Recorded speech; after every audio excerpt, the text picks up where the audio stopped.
उतनी भगवान की कृपा आपके परिवार के ऊपर बरसेगी। इस कहानी का जितना प्रचार प्रसार करोगे उतना देश की तरक्की होगी, उतना समाज की तरक्की होगी। तो जिन लोगों ने कहानी सुनी है वो भी बड़े ध्यान से दोबारा सुनना, अच्छे से सुनना और इसका खूब प्रचार प्रसार करना। ये कहानी एक राजा की है, एक चौथी पास राजा की कहानी है, एक अहंकारी राजा की कहानी है, एक भ्रष्टाचारी राजा की कहानी है। आप लोगों ने राजा और रानी की कई कहानियां सुनी होंगी। इस कहानी में राजा तो है, रानी नहीं है।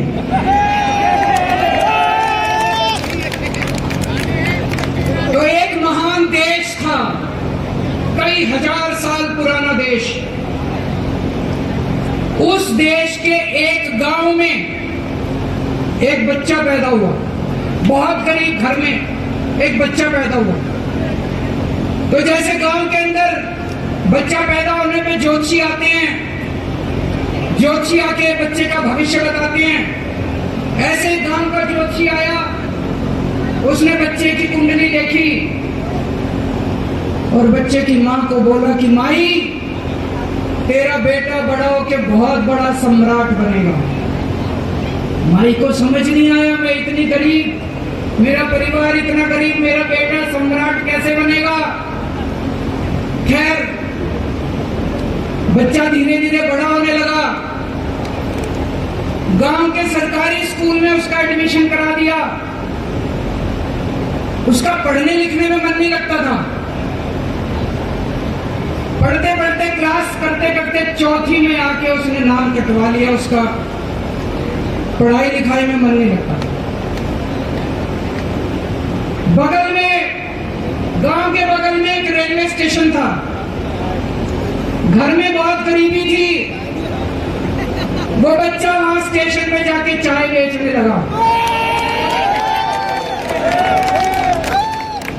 स्टेशन कौन सा था? चाय बेच के अपना गुजारा करता था। कौन से स्टेशन पे? वो भाषण बहुत अच्छा देता था, बचपन से ही बड़ा अच्छा भाषण देता था।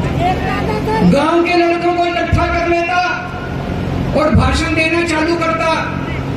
धीरे धीरे आसपास के गांव में फैल गया कि यह बच्चा भाषण बड़े अच्छे देता है।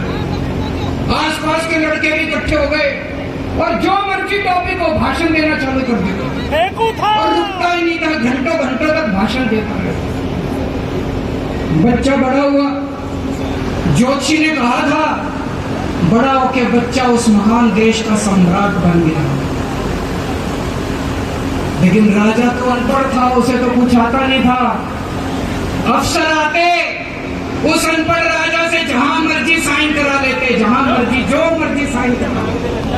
वो राजा अनपढ़ था, उसे लगता था मैं अगर अफसरों से पूछूंगा तो मेरी कमजोरी सबके सामने प्रकट हो जाएगी। अफसरों को लगेगा मेरे को कुछ आता नहीं है। अफसर जो मर्जी लेके आते थे वहां साइन कर देता था। धीरे धीरे पूरे देश के अंदर फैल गया कि राजा अनपढ़ है, राजा अनपढ़ है। राजा को बड़ा बुरा लगने लगा। तो राजा ने कहीं से फर्जी डिग्री का जुगाड़ कर लिया। एक फर्जी डिग्री का जुगाड़ कर लिया, एमए की डिग्री का। और राजा बोला मैं एमए हूं, पर सच्चाई तो पूरे देश को बता दी। राजा तो अनपढ़ था। धीरे धीरे राजा अहंकारी भी होता गया। अहंकारी राजा और ऊपर से अनपढ़। जो मर्जी उस राजा के पास जाता, वो राजा से कुछ भी पास करा के ले आता। एक बार कुछ लोग गए, राजा को बोले कि नोटबंदी कर दो। नोटबंदी करने से भ्रष्टाचार खत्म हो जाएगा, आतंकवाद खत्म हो जाएगा। राजा को कुछ समझ नहीं आया। राजा की खूब चमची मारी उन्होंने। राजा ने एक दिन शाम को टीवी पे आके 8 बजे नोटबंदी कर दी। पूरे देश का बेड़ा गर्क हो गया। लंबी लंबी बैंकों के सामने लाइनें लग गई।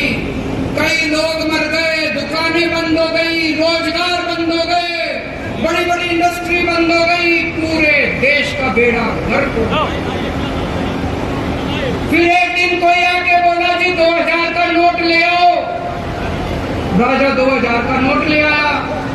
4 साल बाद कुछ लोग आके बोले जी 2000 का नोट बंद कर दो।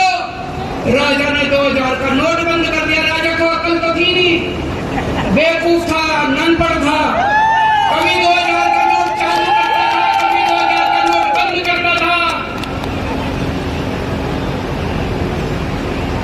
एक बार कुछ लोग आके बोले जी ये किसानों के कानून बना दो, इस कानून से किसानों का भला होगा।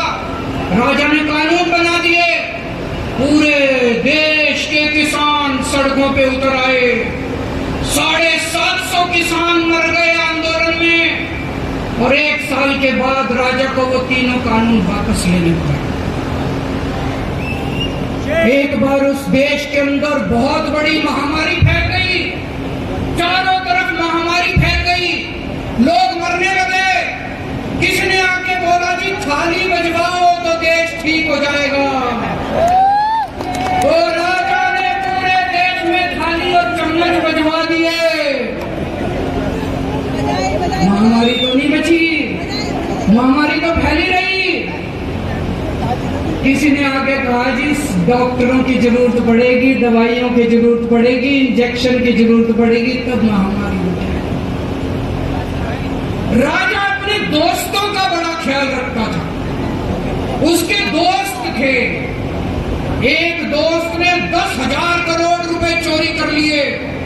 राजा ने उसको देश से भगा दिया। दूसरे दोस्त ने 20,000 करोड़ चोरी कर लिए। राजा ने उसको भी देश से भगा दिया। पर एक दोस्त ऐसा था जिससे राजा की ज्यादा ही दोस्ती थी। कौन था?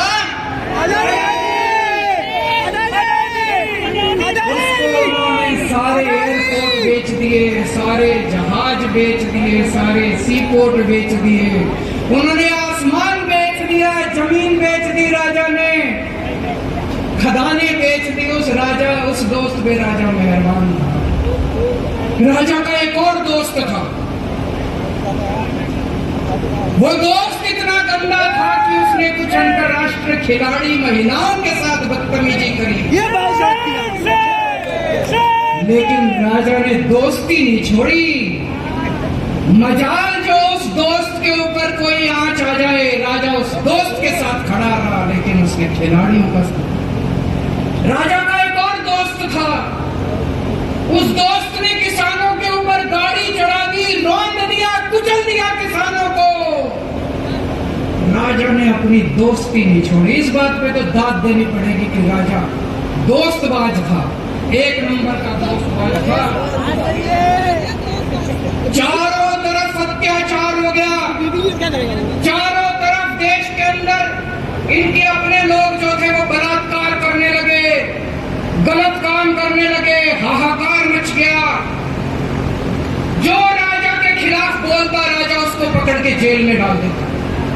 एक दिन एक पत्रकार ने कार्टून बना दिया राजा के खिलाफ, उस पत्रकार को उठा के जेल में डाल दिया। एक दिन एक किसी पत्रकार ने उनके खिलाफ कुछ लिख दिया, उसको पकड़ के जेल में डाल दिया। जो राजा के खिलाफ बोले उसका बेड़ा गर्क।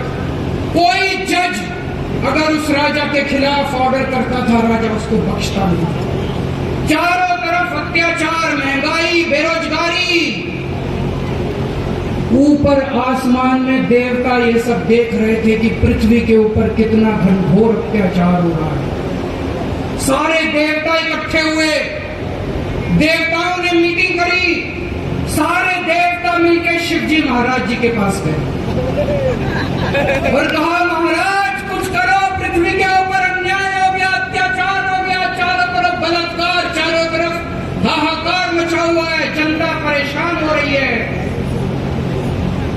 पृथ्वी जी, शिव जी महाराज जी ने अपनी तीसरी आंख खोली और दोस्तों यहाँ प्रचंड पृथ्वी के ऊपर अजीब अजीब घटनाएं घटने लगी। उज्जैन के अंदर महाकाल की 6 सप्तऋषियों की बड़ी बड़ी 10 फुटा भारी भारी मूर्तियां थी। एक दिन बारिश और तूफान आया और 6 की 6 मूर्तियां टूट गई। लोगों ने कहा बड़ा अपशकुन हो रहा है, बड़ा अपशकुन हो रहा है। एक दिन एक ट्रेन एक्सीडेंट हो गया, 250 से ज्यादा लोगों की मौत हो गई। लोगों ने कहा बड़ा